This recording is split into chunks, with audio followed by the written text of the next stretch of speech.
Good morning. Ngasi se irai numit ko. Irai gi keno yengasi ko. Irai gi card ki message na haras ne ko. Friday da koi na set pe yaba color kari kara hara gadi Friday gi color se sky blue gumba kai gumba do minus set pi ba yare ko. Hadi aham bada colors ko sky blue gumba set pi ro aduka amana kaino ko akogi number ko number se na akogi 71 lere ko hadi number se I ba ya ko mai se mut kare na theng bada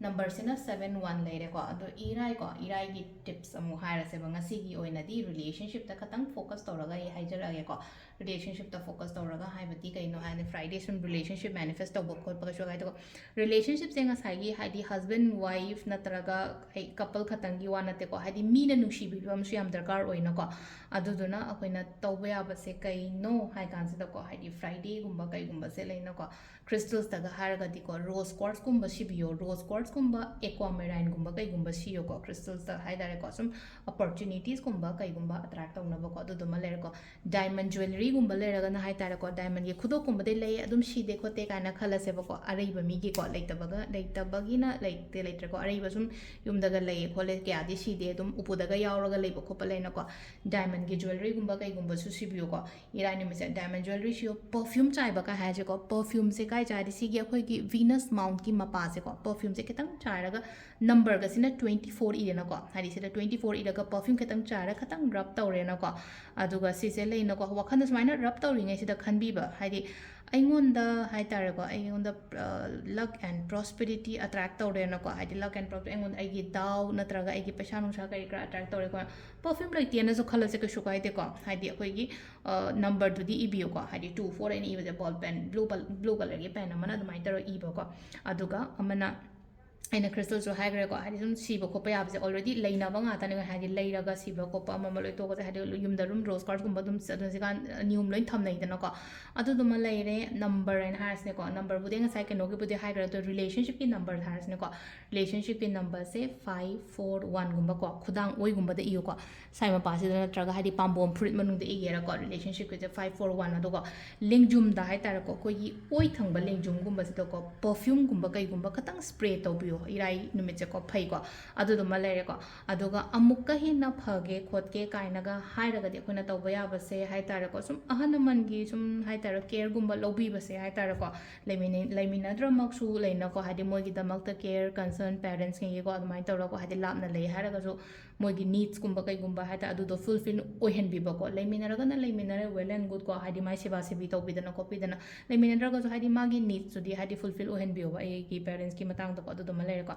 aduga amana ko hadi sida fridays amu athumba gumba hauraga mingonda pijabada so kangbra aingonda aphaba oi ko aduna simaga tawbi bi ai ko keno numit se ko hadi irai numit se ko ado hambada akhoi gi card ki message yenga se timing aphaba so ko aduga amana chak thongba da koina hapa ya ba se ko ai hai haudre nga sai ko gi se katang hapiyo ko pure gi se ko ado sida ai card hum katang thok charage card hum sida gi ama khala se ko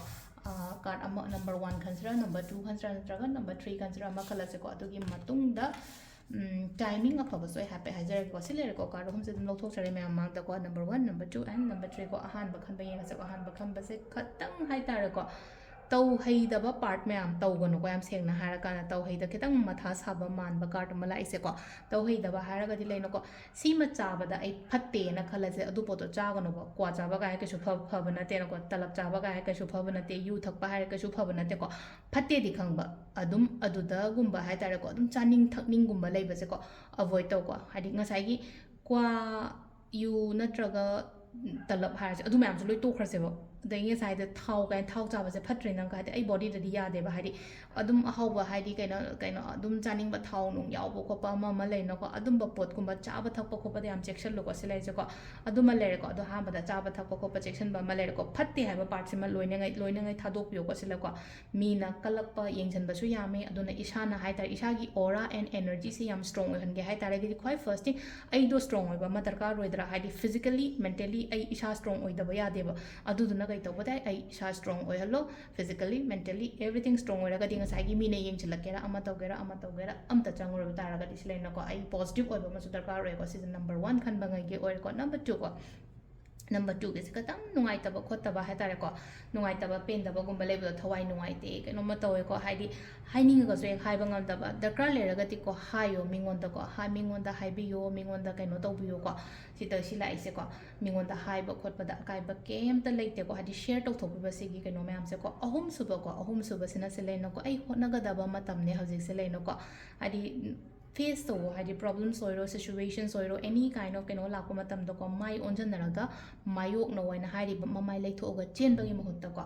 sisina card ki message le ko timing swipe pe yenga se ko ado personal consultations kum bagi ko yum da dum pung tara gi matung da gi lakpa ya ni ko tara den om phaw ba lakpi ko dum tha se ma dum lai gi ni aduna offline consultations kum ba yeng bining ba le raga dum yum da lakpi ya ni ko ai timing swipe jira ma ko se matung da timing sina mari ga minute kun mari da gi na pung mapan ga minute kun thani thoi phaw le ko aduga amana 33 ga minute 33 dena 12 ga minute yang khai tare phang le ko aduga nungdam gi na 3 ga minute ko ma thoi dena 3 ga minute 3 phang le re adagi nungdang gi na 9 ga minute 38 dena 9 ga minute yang khai tare phang le ko aduga nungdang gi na 13 atheng ba hingi ni ko nungdang atheng ba 13 ga minute 13 dena 3 ga minute 3 phang le ko sisina khoi gi ngasi gi oina afaba timing ko adu se le re khoi gi daily card message ma'am thank you